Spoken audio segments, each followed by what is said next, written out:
नमस्कार मित्रों, मैं हूं डॉक्टर हरिनिवास। आप सुन रहे हैं वैराग्य शतक। चैनल है संस्कृत साहित्य एवं संस्कृति, जहां आपको संस्कृत का ये कहिए कि बहुत बड़ा साहित्य सुनने को मिल सकता है। प्लेलिस्ट में जाइए, वाल्मीकि रामायण, महाभारत, चाणक्य नीति, विदुर नीति, श्रीमद् भगवत गीता, जो कुछ आपको सुनना है उस प्लेलिस्ट को खोलिए और उसका आनंद लीजिए।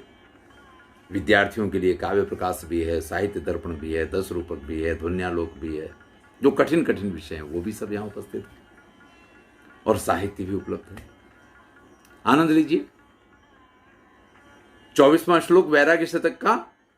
अभुक्तायाम यश्याम क्षणमपि नयातं नृपशतैर् भुवस्तस्यालाभे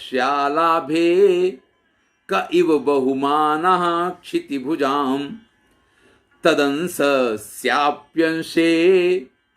तद्वलयवलेशेऽपि पतयो विषादे कर्तव्ये विदधति जड़ाः प्रत्युत मुदम्।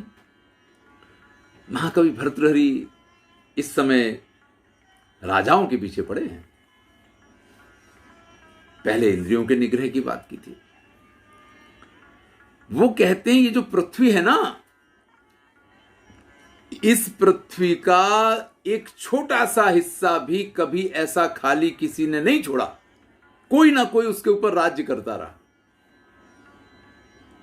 यानी ये संपूर्ण पृथ्वी राजाओं के द्वारा शासित रही है।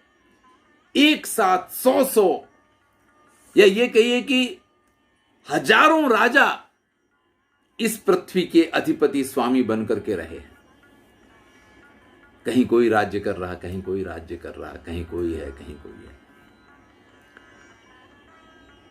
तो जिस पृथ्वी को कभी भी एक क्षण के लिए भी किसी ने उपभोग के बिना नहीं छोड़ा है, आज की स्थिति में अगर आप देखें कि जिस पृथ्वी का भोग हजारों वर्षों से हजारों राजाओं ने किया है,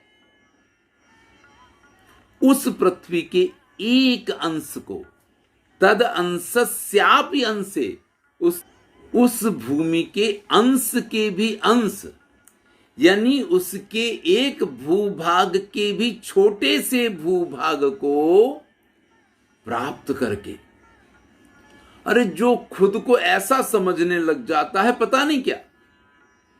मतलब मान लीजिए भारत जैसे देश का प्रधानमंत्री हो और वो गौरव करे तो समझने वाली बात है।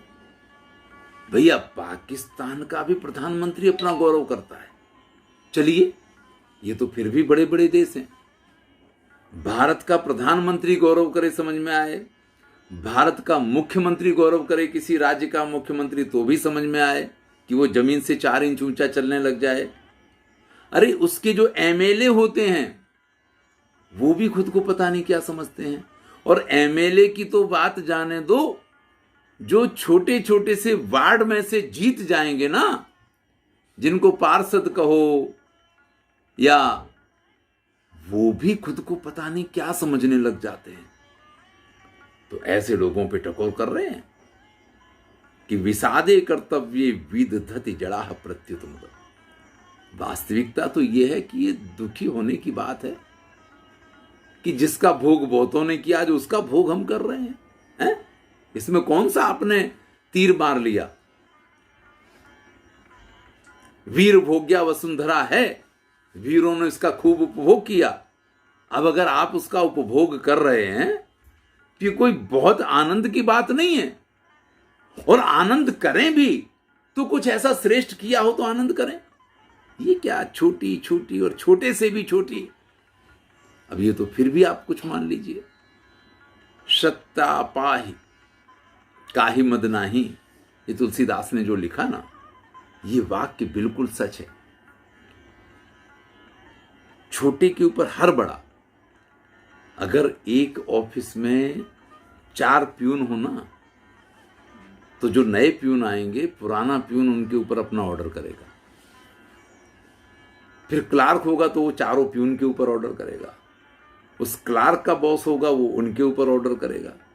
यहां हर छोटे से छोटे पे उससे जो बड़ा होता है वो अपना शासन करके और एक अभिमान का प्रदर्शन करता है।